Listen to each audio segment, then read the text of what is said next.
Bonjour à tous et ravi de vous retrouver. Mon village s'installe en Pays Calaisien cette semaine.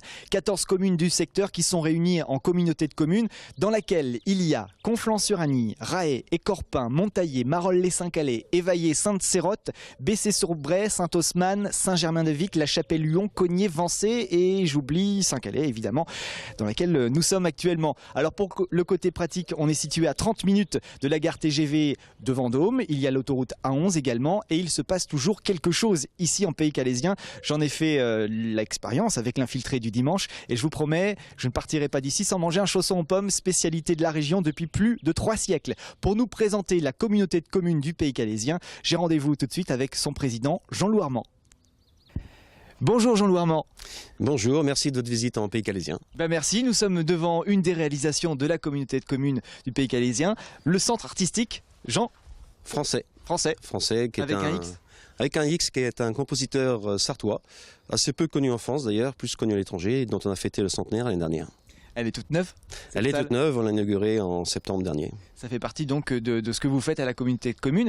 Qu'est-ce qu'on fait à part construire des centres artistiques? Il y a beaucoup de choses.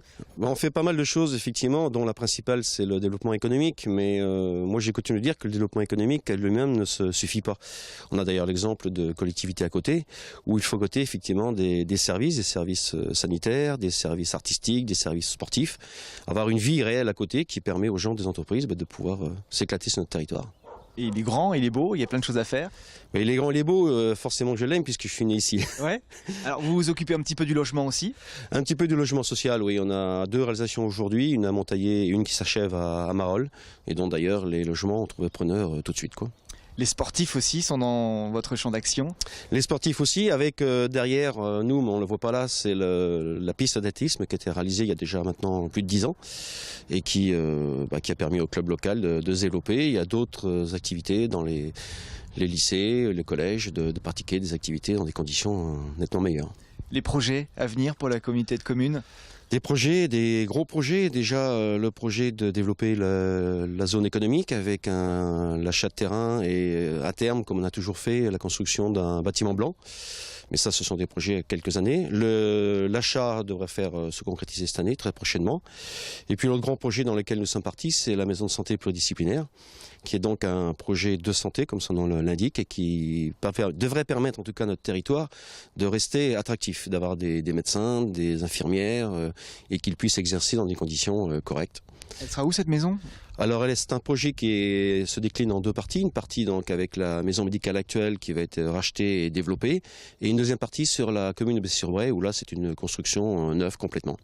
Avec combien de médecins? On peut estimer déjà le nombre de médecins, de services à l'intérieur? Alors pour Saint-Calais, on part sur 3 à 4 médecins et Bessé-sur-Bray 1 à 2 médecins selon l'évolution du territoire.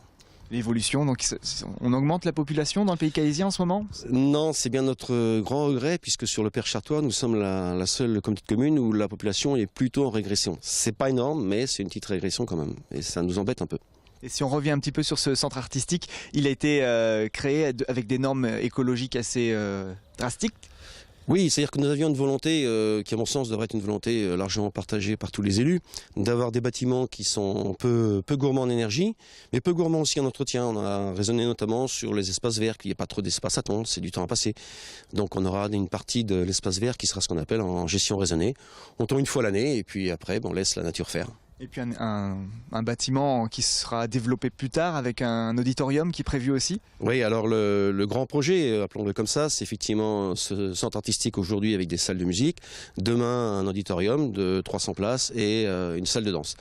Mais les contraintes budgétaires aujourd'hui font que cet auditorium et cette salle de danse sont reportés à une date que l'on ne connaît pas aujourd'hui. Et comment fait-on quand on décide de créer ce centre? Comment on décide de le mettre ici? Parce que là, nous sommes à Saint-Calais, pourquoi pas à Bessé-sur-Bray ou ailleurs? Alors, la réponse est toute simple, le terrain appartenait déjà à la communauté de communes. Ah oui, donc voilà, il n'y a pas eu à réfléchir. Il n'y avait pas d'acquisition à faire et puis il restait quand même bien placé. À Saint-Calais, il y a quand même beaucoup de gens qui viennent. Il y a les écoles qui sont pas très loin, il est assez facile d'accès, il y a la piste, le parking existait déjà. Donc ça fait un centre intercommunal pratiquement, sportif et culturel en même temps. Et culturel, donc on peut venir ici régulièrement. On en a parlé déjà, on va en parler cette semaine. Il y a plein de choses à faire. Je sais pas, on parle de la fête du chausson aux pommes. Enfin, c'est toujours un lieu qui bouge beaucoup. Parler du pays calésien, il ne faudrait pas plus de 4 minutes, il faudrait une journée complète. Il y a plein de choses et d'ailleurs les gens, la meilleure preuve c'est que les gens par exemple du Vivant de Moi viennent souvent chez nous, ils sont assez surpris de voir la qualité, le niveau des prestations culturelles qui sont proposées sur le pays calésien. Merci infiniment, Joël Armand. Merci beaucoup et j'espère encore une prochaine fois pour vous parler un peu plus profondément et plus longuement de ce beau pays calésien. On reviendra, à bientôt. Merci, au revoir. La communauté de communes du Pays calésien regroupe un peu plus de 10 000 habitants, située entre la vallée du Loir et le Perche sartois.